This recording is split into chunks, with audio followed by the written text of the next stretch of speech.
mana. Yebo kunjani sisi? Ngiyaphila. Bengicela omunye ubaba so osebenza e-agriculture. Kumbe uhlala la? Osebenza ngaphi? Agriculture. Yeah. Hayi kulaba bosebenza e-agriculture la. Uthi unjani ubaba wangikhona? Ongani umudezanyana so ungathi unyamanyanyana.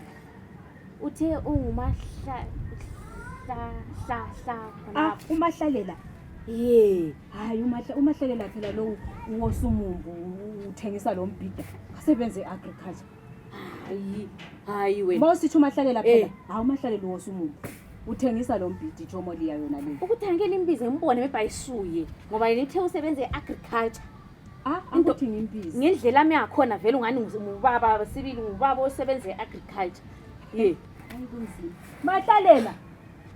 Mahlalela. No. Nguye ngimdingayo. Nguye. Mahlalela. Kodwa uqala nini usebenza e-agriculture? Mina. Hayi, uthe ufuna umuntu osenza agriculture yimi. Hawu kathi ngoba nangu usisi uthi wena uthengisa imbhida. Ngithengisa umbhida lo muntu. Hayi. Kathi manje Agriculture. Ngathi mina kuwe ngu-Department of Agriculture. Mina ngidila vele ngomuroko ngembhida. Lo kuze lombili umuntu. Kathi manje ukuqamba amanga ke kodwa.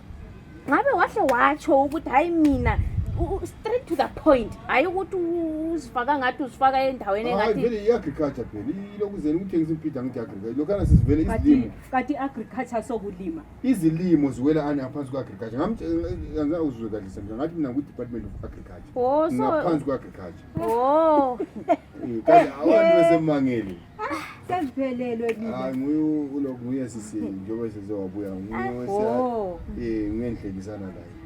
Siyajabula ke ucithe wamswela mina bese ngixoxile ngithi ulahlekile. Benta edinga lapha komakhelwane. Kanti sisi-agriculture likwazi? Hayi ngikwazi laphi. Imbhida, umumbu, agriculture, amazambane. Kungaphansi kwa-agriculture konke lokho. Akunjele Mahlalela so mina manje mangingathatha ngethengisa amazambane umuntu mayembuza athi ngisebenza e-agriculture. Ku-Department of Agriculture. Department of Agriculture. Lokana ngumama e-agriculture. Konke kunjani kungaphansi kwe-agriculture lokho.